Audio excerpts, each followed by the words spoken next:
Hi friends, स्वागत है आपका इस वीडियो में। एंड इस वीडियो में मैं आपके साथ शेयर करने वाला हूँ मेरी एजुकेशन लोन लेने की जर्नी, कि कैसे मैंने अप्लाई किया, क्या क्या मुझको डॉक्यूमेंटेशन लगे, क्या क्या मुझको डिफ़िकल्टीज फेस करनी पड़ी।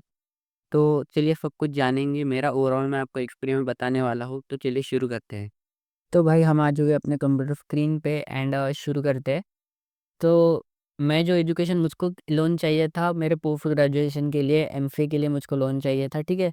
तो मैं आपसे पहली बात तो ये कहूँगा कि आपकी जो भी आपकी नियरेस्ट ब्रांच होगी, जो भी आपकी नियरेस्ट शाखा होंगी, ठीक है? तो आप वहाँ पे आप अप्लाई कीजिए। एंड जो सेकंड चीज़ होंगी वो होंगी कि अगर आपके कोई बैंक में कोई पहचान वाला हो तो आप बहुत अच्छा रहेगा, या फिर आपके रिलेटिव में कोई बैंक में किसी के साथ पहचान हो, ठीक है? तो आप उसको भी लेके जा सकते हैं। इससे ना थोड़ा-सा इम्पैक्ट पड़ेगा आपको, ना थोड़ी-सी चीज़ें ना आपके लिए आसान हो जाएँगी। तो यार मेरे केस में ना मैं मेरे मामा को लेके गया था, उनका बिज़नेस है तो उन्होंने ऑलरेडी बैंक से जो है ना वो लोन ले रखा था, ठीक है? तो उनके बैंक में जान-पहचान थी तो मैं उनको लेके गया था। एंड पहले तो मैंने बैंक वालों से डॉक्यूमेंट पूछे कि क्या-क्या डॉक्यूमेंटेशन लगते हैं, तो उसको भी पता नहीं था शायद, या क्या था, उसने ना मुझको पहली बार में पूरे डॉक्यूमेंटेशन एक तो बताए नहीं। मैंने डॉक्यूमेंटेशन के लिए 3 चक्कर मारे एंड देन उस मेरे जो पूरे डॉक्यूमेंटेशन थे वो कलेक्ट हुए। एंड मैं आपको बताता हूँ कि क्या-क्या मुझको डॉक्यूमेंटेशन लगे। ये तो एक-एक करके देखते हैं कि हमें क्या-क्या डॉक्यूमेंटेशन लगे थे। तो पहला जो डॉक्यूमेंटेशन है वो है हमारे मतलब कॉलेज का एडमिशन लेटर। बेसिकली इसमें लिखा होता है कि इस बच्चे ने हमारे कॉलेज में इस डेट को एडमिशन शन ली है, मतलब कि कॉलेज में एडमिशन लेने का एक प्रूफ होता है। सेकंड है कॉलेज का बोनाफाइड, थर्ड है कॉलेज का फी स्ट्रक्चर, जिसमें कि कॉलेज का जो फी का स्ट्रक्चर है, फर्स्ट ईयर में इतना इंस्टॉलमेंट आपको जमा करना है, सेकंड ईयर में इतना, एंड जो कॉलेज की जो एग्ज़ाम फी रहने वाली है वो भी इसमें मेंशन की गई होती है।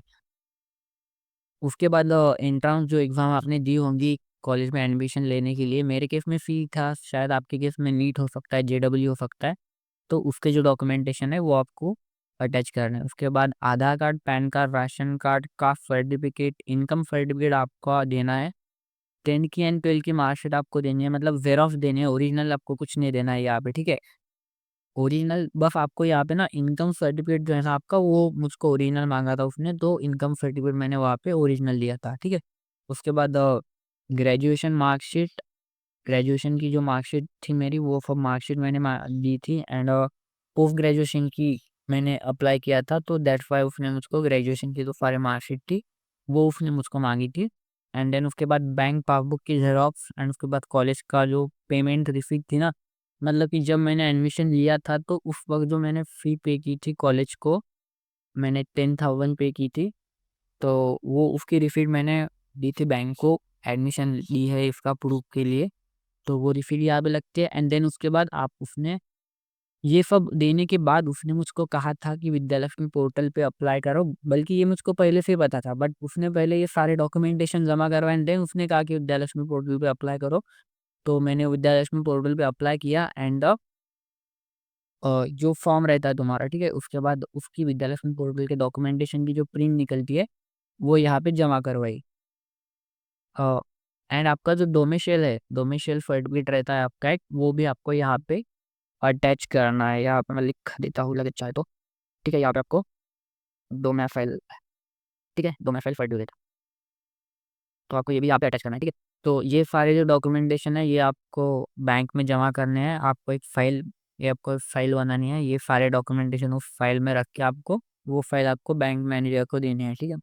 उसके बाद दूसरे दिन मैं बैंक में गया, तब भी उसने फ़ाइल नहीं देखी थी। तो मुझे ये यहाँ पे भी मुझको 2 चक्कर मुझको बैंक में मारने पड़े, तब जाके उस मैनेजर ने वो फ़ाइल देखी एंड डॉक्यूमेंटेशन चेक किए। एंड देन उसके बाद वो विद्यालक्ष्मी पोर्टल से शायद बैंक वालों को कुछ आता है, कुछ मैसेज वगैरह, ठीक है? तो मैं फिर से बैंक में गया एक बार एंड उनको पूछा कि अभी नेक्स्ट स्टेप क्या है? तो बैंक वालों ने मुझको एक लोन एप्लीकेशन फॉर्म दिया, जिसमें कि बेसिकली मेरे पेरेंट्स का, मतलब मेरे फादर का एंड मेरा जो इनकम है उसकी डिटेल्स देनी थी।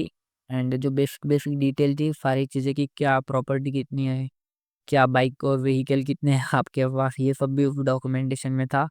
वो सब लिखना था। एनुअल इन आपकी मंथली इनकम क्या है, आपकी एनुअल इनकम आपकी क्या है, वो सब आप उसमें लिखना था। तो वो सारे डॉक्यूमेंटेशन मैंने लिखे एंड मैं फिर से बैंक में गया वो डॉक्यूमेंटेशन उस फाइल में अटैच करके। एंड देन उन्होंने उसको फिर से चेक किया कि सारी डिटेल्स सही से भरी है या नहीं, ठीक है? उसके बाद उन्होंने मुझको बोला कि अभी 2-3 दिन बाद आओ। तो मैं 2-3 दिन बाद फिर से गया बैंक में एंड देन उन्होंने कहा कि अभी आपको 3 उन्होंने मुझको कहा कि 3 ₹500 के स्टैम्प पेपर आपको लेने हैं एंड आपके घर में अगर मतलब बैंक के चेक बुक की एक चेक रिसीट जो है, वो चेक रिसीट एंड 3 500 के स्टैम्प पेपर जो है, वो आपको लाने हैं एंड उस स्टैम्प पेपर पे मतलब साइन करके लाना है, ठीक? तो वो 3 स्टैम्प पेपर एंड जो चेक की जो पावती थी मतलब, वो चेक की पावती मैं उनके पास लेके गया। तो ठीक है, वो पावती उन्होंने जमा करवा ली, ठीक है? उसके बाद वो उस दिन भी मतलब पूरा काम तो एक दिन में भाई 1-2 दिन में होता ही नहीं है। उसके बाद फिर से मैं अगले दिन गया एंड देन उसके बाद उन्होंने मुझसे कहा कि उनका जो कोई क्लर्क था उसको मेरे साथ भेजा एंड उसने मेरे साथ एक फ़ोटो ली मेरे घर के पास में मेरे घर के आगे मेरे साथ एक फ़ोटो ली। बेसिकली इसके लिए होता है कि प्रूफ रहे उनके पास कि ये बंदा इस गाँव का है। तो कुछ प्रूफ की चीज़ें होती है वो फॉर दैट्स व्हाई वो फ़ॉर्मेलिटीज़ पूरी करनी पड़ती है उनको भी। तो उसने मेरे साथ फ़ोटो लिया एंड देन मैं फिर से बैंक में आ गया एंड देन उसके बाद उसने फिर से एक एप्लीकेशन लिखने के लिए बोला मुझको। फिर से मैंने एक एप्लीकेशन लिखा बैंक को, ठीक है? उसके बाद कुछ दिनों बाद उन्होंने जो फ़ॉर्मेलिटीज़ पूरी हुई मतलब कि देखा कि मेरा आधार जो है वो मेरे बैंक अकाउंट के साथ लिंक है या नहीं। मेरा जो फ़ोन नंबर है वो मेरे बैंक अकाउंट के साथ लिंक है या नहीं, ठीक है? वो सब सारी चीज़ें देखी उन्होंने एंड एक चीज़ और आपको ना देखना है कि सारे लोन अगर आपके लेके कंप्लीट हो चुके हो तो ही आपको एजुकेशन लोन मिलेगा, वरना थोड़ी-सी मतलब डिफ़िकल्टीज़ आती है और वो डिपेंड करता है बैंक टू बैंक डिपेंड करता है।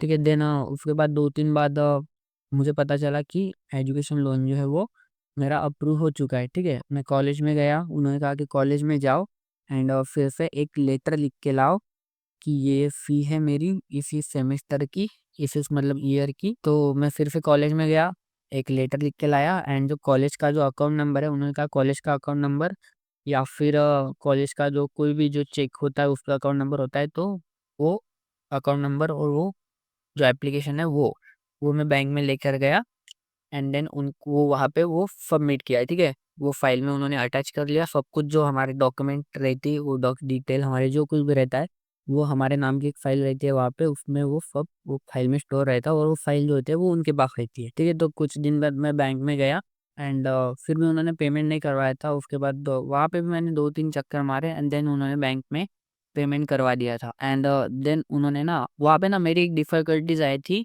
कि मेरे बैंक अकाउंट का जो बैलेंस था ना वो मेंटेन नहीं था। तो आपको मेक श्योर करना है कि आपके बैंक अकाउंट का जो बैलेंस है वो सेंट्रल बैंक का इश्यू रहता है वो।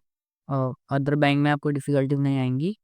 तो उसको आपको मेंटेन रखना है, तो वो एक डिफ़िकल्टी आई थी एंड देन उन्होंने उसको मैंने फुलफ़िल कर दिया मतलब उसकी पे कुछ पेनल्टी पड़ी थी मुझको 3000 शायद से एंड देन उसके बाद जो लोन है वो कॉलेज को चला गया। तो ये था ओवरऑल प्रोसेस एंड देन उसके बाद अभी ना मेरा फर्स्ट ईयर जो है वो कंप्लीट हो चुका है एंड देन अभी सेकंड ईयर के एडमिशन वक़्त भी मुझको एक एप्लीकेशन लिखना पड़ा कि मेरा फर्स्ट ईयर कंप्लीट हो चुका है, सेकंड ईयर में चला गया हूँ, मतलब ऐसा कुछ लेटर लिखना पड़ा एंड वो लेटर बैंक को देना पड़ा एंड अभी सेकंड ईयर का भी जो पेमेंट था लोन का, वो उन्होंने कॉलेज को भेज दिया है। तो ये थी मेरी ओवरऑल जर्नी एजुकेशन लोन की। तो आपको अगर वीडियो हेल्पफुल लगा हो तो लाइक कीजिएगा एंड चैनल को सब्सक्राइब करना मत भूलिएगा।